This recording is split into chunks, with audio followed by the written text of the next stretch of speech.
La unificación alemana. Como ocurría en Italia, en el territorio alemán tampoco había un Estado unido a comienzos del siglo XIX. Desde el siglo XVIII, el nacionalismo alemán, difundido por personajes como Johann Gottfried von Herder, proclamaba la existencia de un espíritu germano que se manifestaba en una lengua y una cultura común. Sin embargo, la unificación alemana no fue posible sino hasta mediados del siglo XIX. Los antecedentes inmediatos de la unificación alemana datan de 1815, cuando fue creada la Confederación Germánica, conformada por el Imperio Austro o Austria, que precedía a la Confederación. 5 grandes reinos: Prusia, Sajonia, Baviera, Hannover, Württemberg, 33 ducados y principados. Sin embargo, las constantes tensiones entre Austria y Prusia impidieron que en práctica se llevara a cabo la unión política del territorio alemán.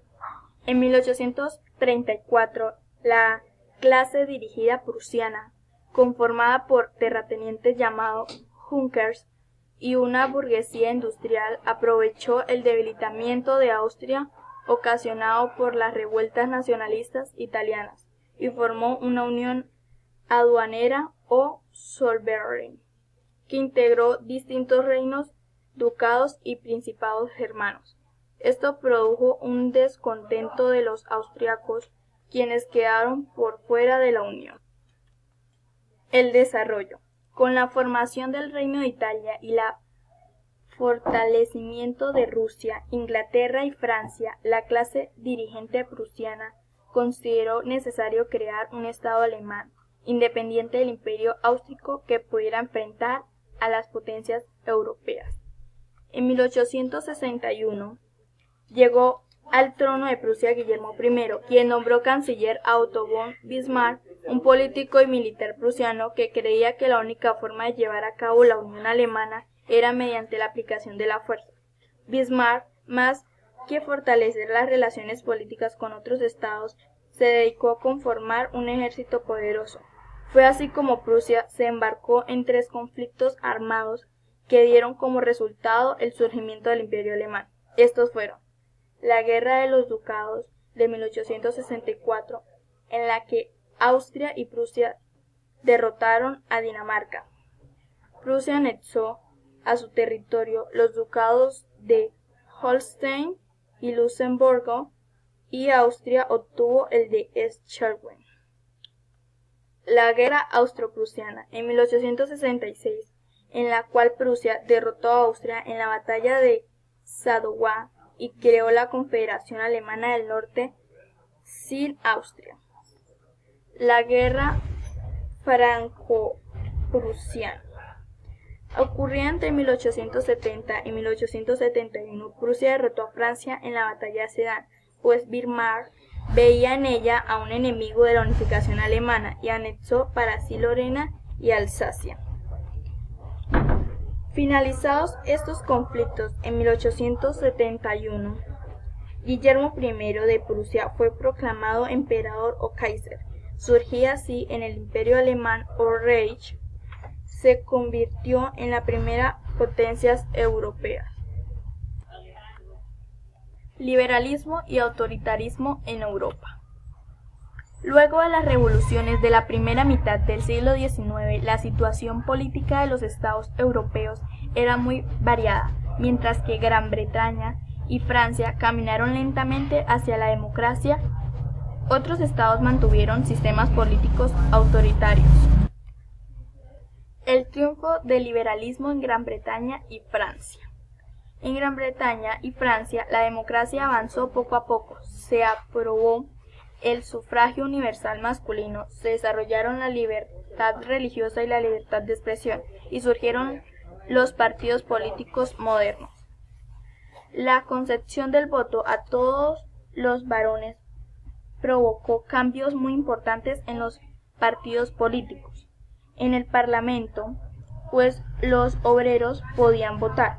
Además, los partidos empezaron a desarrollar estrategias políticas modernas como mítines y carteles políticos, pues ahora necesitaban que su mensaje llegara a toda la población y no solo a una pequeña élite. No obstante, todavía no se puede hablar de que en estos países hubiera una auténtica democracia, por dos motivos. En primer lugar, las mujeres seguían careciendo de muchos derechos, entre ellos el derecho al voto, y seguían legalmente sometidas a los varones. Por eso, en la segunda mitad del siglo XIX aparecieron asociaciones de mujeres que luchaban por mejorar su situación.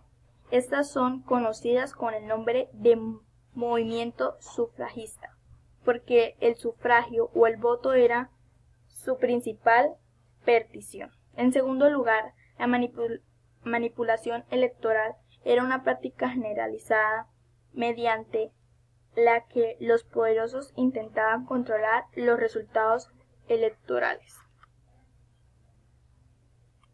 El progreso de la democracia se acompañó de medidas para proteger a los demás desfavorecidos, lo que ponía las bases del Estado social.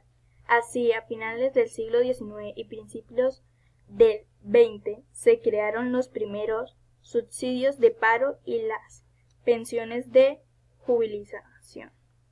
El mantenimiento de sistemas autoritarios. En otros países, el liberalismo avanzó poco. En Rusia, el zar mantenía un fuerte absolutismo y la servidumbre existió hasta 1861. La nobleza, la Iglesia ortodoxa y los oficiales del ejército monopolizaban los cargos. La economía seguía siendo agrícola y la industrialización era muy limitada. En Alemania, tras la unificación, se creó un sistema que no era totalmente liberal. Se aprobó una constitución que creaba un parlamento, Reichstag, elegido por sufragio universal masculino, pero que no podía oponerse a las decisiones del emperador y del primer ministro. Lo que sí se desarrolló una política social muy avanzada. En el Imperio Austrohúngaro, en el siglo XIX, el emperador siguió controlando todo el poder, apoyado en la Iglesia católica, la aristocracia y el ejército. Pero a principios del siglo XX, el imperio inició una apertura hacia el liberalismo y en 1906 se reconoció el sufragio universal.